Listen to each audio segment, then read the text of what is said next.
So I'm telling you guys this story just to illustrate a couple of points. The first of which is that success, you're not going to see it coming. If you are truly passionate about what it is you're doing, if you are dedicated to what you're doing, so much in fact that you lose yourself in your whole situation, your passion, you're not going to see the success coming. It could happen tomorrow, it could happen in a year, it can happen next week. But that ties into the second part, which is if you're doing something that you love doing, it's not going to matter when it comes. People typically will try to achieve an end result. They'll try to be like, I want to get rich because I want to experience this, I want to buy this car, I want to buy this house. And that's not really someone who's passionate about what they're doing. They're passionate about the riches. Do something because you actually love doing it, not because you're trying to experience a certain level of success. So I want to share with you guys my story to kind of give you guys a sense of what it was I had gone through, how I met certain people that kind of played a part in the ultimate outcome that I'm experiencing now. So the snapshot will be a 10-year, roughly 10 years snapshot from when I was 21, just moved out on my own. I had $20 to my name up until now, where I do what I love doing for a living and make really great money doing it. First principle, which is the start of this story, is when I moved out on my own for the first time. I moved from the San Francisco Bay Area to Los Angeles. I had absolutely no clue what I wanted to do. Understand that part. I truly had no idea what I want to do. I kind of told myself I'm going to go forward in life and just experience life for what it is. I'm going to say yes to opportunities as long as it feels right within me. But I'm going to, say yes to more stuff and not try to reject things. Don't get me wrong. Everything was not smooth. Everything was not easy. And I'll tell you the whole story now. I'll be quick as I can. Understand that in 2009 is when I first moved out. And I transferred my job with 24 Hour Fitness. So I ended up working 24 Hour Fitness in Los Angeles as a front desk receptionist, excuse me. And then I had to get a second job because I was so broke at Abercrombie & Fitch. So I was working 24 Hour Fitness in the day, and then I was working Abercrombie & Fitch at night. And that carried on for about a year or so. Sometime in between that year is when I read The Secret, and I watched the movie, and then I ended up getting a job promotion. I got promoted to service manager at another 24 Hour Fitness. And so I did that for about a year and a half. So I think by the time I made it there, I was 22 or 23. I was a young manager, hated the job. Trust me, it was the worst time of my life. And so I got fed up with that job. I ended up quitting. I didn't put a 2 weeks notice in, I just quit. And I took a lesser job at a Skechers, okay? I'll get to Skechers in a second, but between the time when I was working that job at 24 Hour Fitness, I moved into an apartment with one of my best friends at the time. Now, my best friend and I, we moved in, but a week later, he moved out. And he put me in this position to where I had to find someone. I had to find anyone that I could, so I used Craigslist to find a roommate. And I was introduced to Ryan. He is a very key player. I will explain why he's a key player later, but in 2010 or 2011 is when I met Ryan, and we lived together, and he was essentially working at a sandwich shop, making sandwiches, hating his life, and then one day he's watching this wedding video, and he says, "Seth, come here," and I'm like, "What's up, man?" He points to this video, and he says, "Look, I think I can do this, but better." And I'm like, okay, go for it.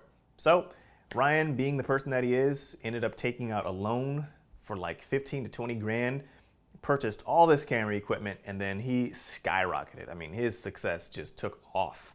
And so he ended up moving out of the apartment, and then so did I eventually. But that's what you need to know about Ryan, is that I met him, and then within a year, he kind of took his life just to the next level. So let's get back to Skechers. Quit the 24 Hour Fitness, I'm working a job at Skechers. At Skechers, this is 2011-ish, I meet Juno. Juno is a really good friend of mine. He is the person who introduced me to cameras. He actually had a camera sitting in his apartment, doing absolutely nothing with it. And I said, dude, if you're not using that camera, I don't have experience, but I will take it and I will start shooting and I will. He's like, yeah, man, please go ahead, take it. And so he let me borrow his camera for a long time. It's actually that camera that I started this YouTube channel with. So thank you to Juno for even being in my life at that time. So took the camera, started shooting people, photography, models, actors, as much stuff as I possibly could for free, making absolutely no money. But it was my escape from my reality. So I'll get to that in a second.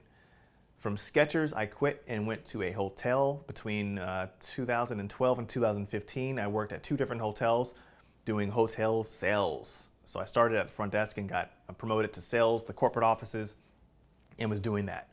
All the while, I was still doing photography, and I was using that as my escape from the reality because I could not tolerate that office. I couldn't tolerate doing the mundane 9-to-5 tasks. I just was losing my mind.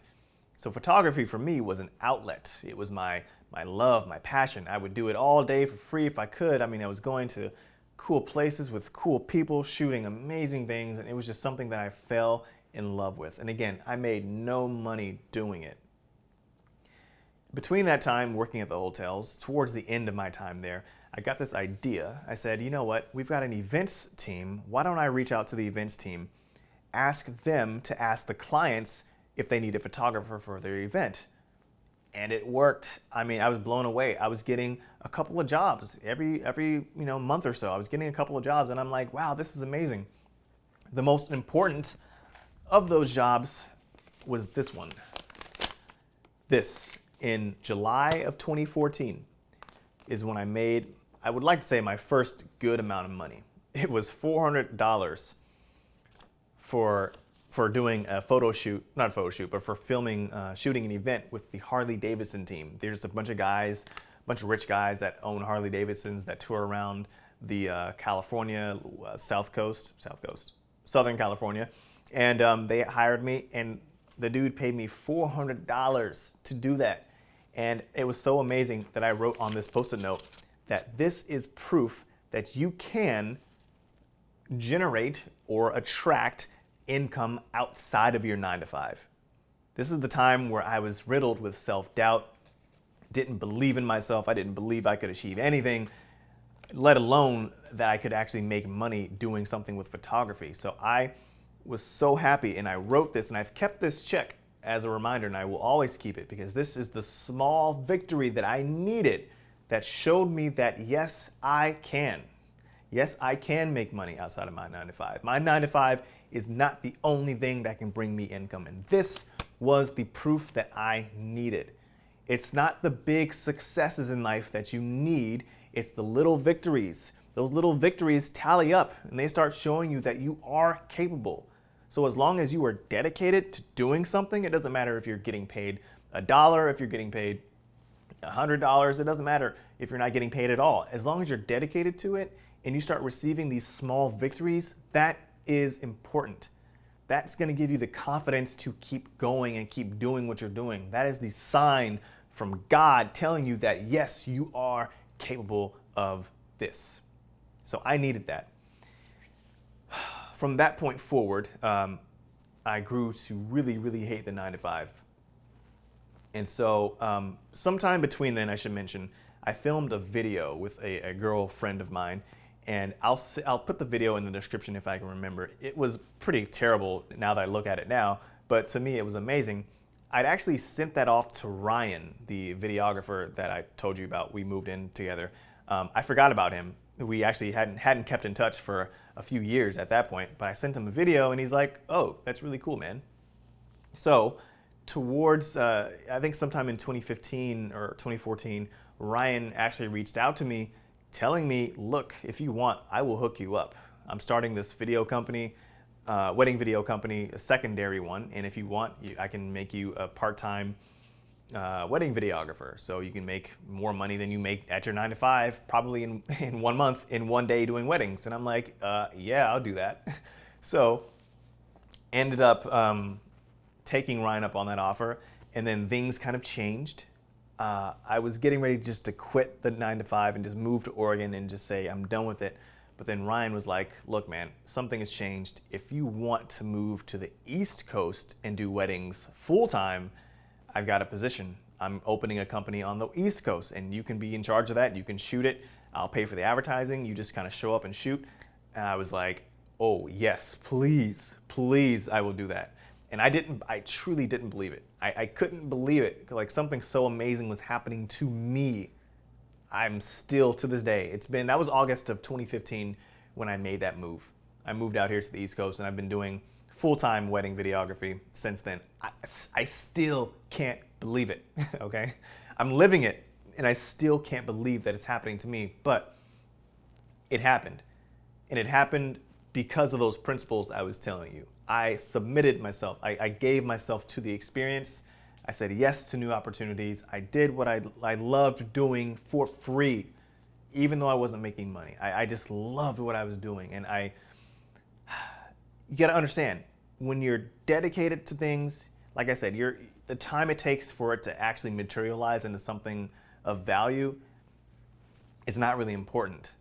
The people that I met along the way, Juno and Ryan, I mean, I will forever be at their mercy. I will forever thank them for everything they did for me without even knowing it. Well, Ryan knows that he hooked me up, but Juno, just by his presence alone, meeting him and him giving me the camera, I mean, that is such a pivotal point in my life.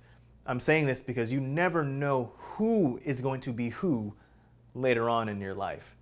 Ryan in 2010 versus Ryan now, mind-blowing. I still tip my hat off to this guy every single day. Juno, an amazing, amazing person, and he is so dedicated. He is also on this path. I'm getting sidetracked. The whole thing is you never know who's going to be who. Say yes to new opportunities. Say yes to doing something. You can't just sit around and do nothing and expect yourself to figure out what you want to do with your life. I've tried so many things before photography. I'm not even joking. I've tried so much. And the recurring comments or email that I get from people is that I don't know what I want to do with my life. What you got to do is just do something. You don't just sit down and do nothing and expect, something to fall in your lap. Literally, you need to get out of your house and start doing stuff. Go to meetups.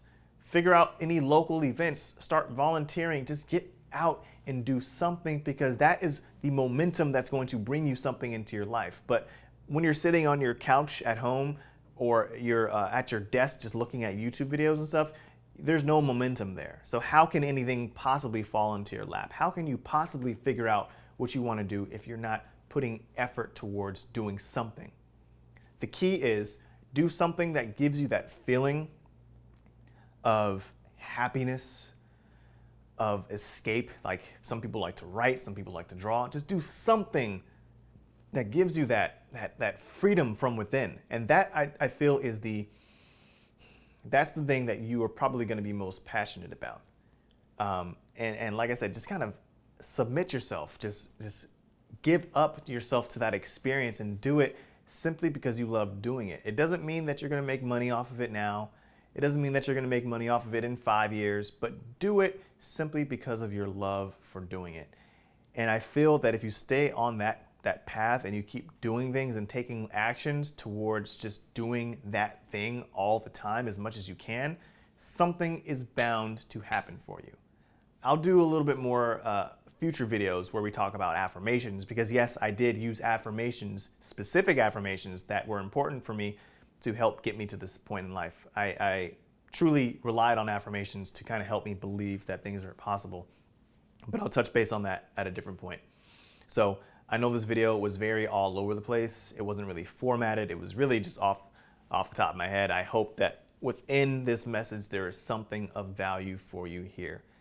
Take what I'm saying to heart, please. I'm not selling you anything. I'm not benefiting by telling you this stuff. So just trust me. Just trust me.